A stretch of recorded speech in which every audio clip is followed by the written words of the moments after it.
Mr. President, I'm here today because I fear the Senate is about to fail once again to protect our elections from foreign interference. For the last 3 years, I've worked as Vice Chairman of the Intel Committee to investigate Russia's attack on our democracy in 2016. I'm proud of the fact that with all the controversy about this subject matter, we are the only bipartisan investigation of Russian election interference to make it to the finish line.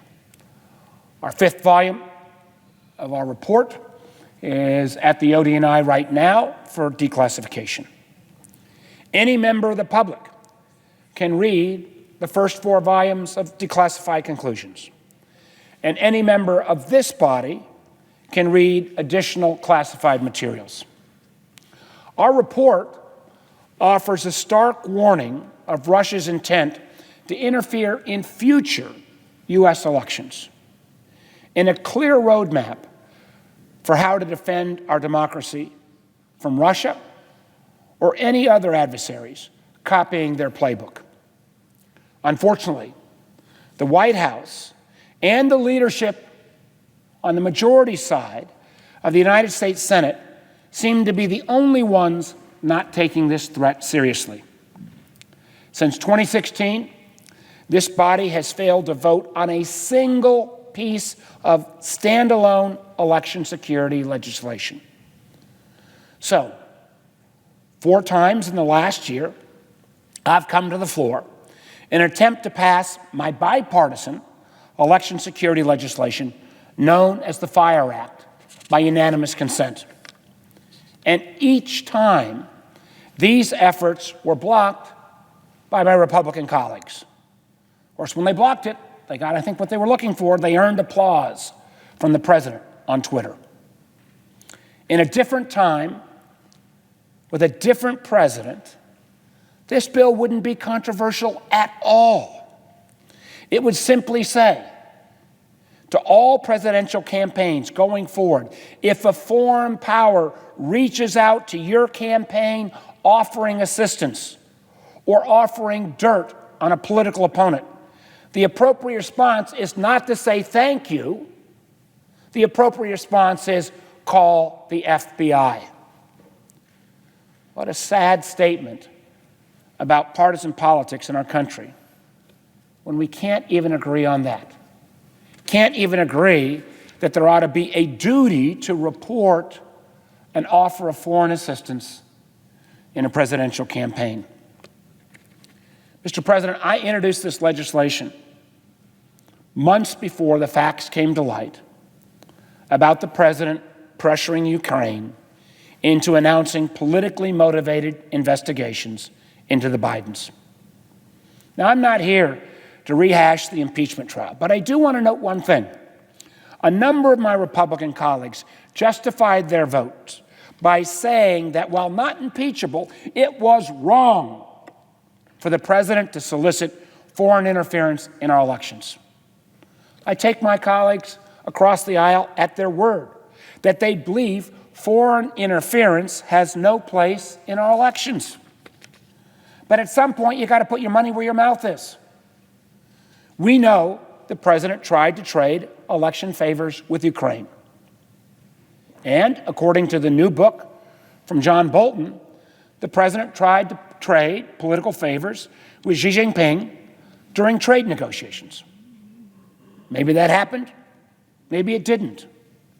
But I'd be much more inclined to give the president the benefit of the doubt if he hadn't asked China to investigate the Bidens on national television, if he hadn't asked Russia to hack Hillary Clinton's emails during the 2016 campaign, or if he'd shown even a shred of interest in defending our democracy from foreign interference over the last 4 years.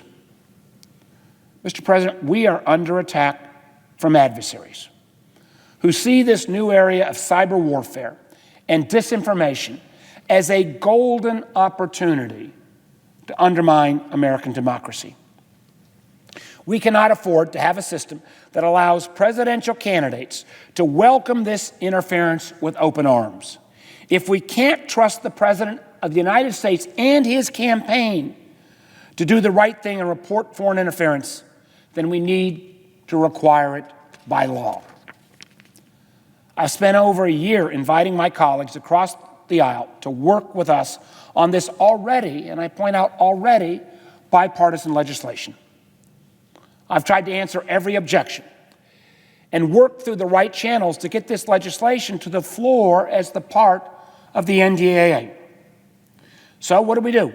We went back to the Intelligence Committee, again, the only committee engaged in a serious effort to prevent foreign election interference. We made sure that this year's Intel authorization bill included several provisions to strengthen our defenses ahead of the November elections. The committee voted 14-1 to pass an Intel authorization bill that included the FIRE Act, the act that I've just described, that if a foreign government interferes or offers you assistance or offers you dirt, you don't say thanks, you call the FBI. So you can imagine my surprise and frustration when I learned of a backroom deal to strip the FIRE Act out of the Intelligence Committee legislation because of a supposed turf war with another committee. So, Mr. President, I'm back again today because the security of our elections cannot wait. Let's not hide behind process or jurisdictional boundaries. The stakes are far too high to continue the partisan blockade of election security legislation that we've seen over the last 3 years. If my Republican colleagues want to strip this legislation out of the NDAA behind closed doors, then I'm going to offer it up as an amendment to force an up or down vote and put every member of this body on the record. Are you for election security, or are you for allowing foreign entities to interfere and offer assistance with no requirement to report? More than ever, it's time to put country over party and defend our democracy from those who would do it harm. I encourage my colleagues to support this amendment and send a clear message: foreign interference has no place in our elections. Thank you, Mr. President, and I note the absence of a quorum.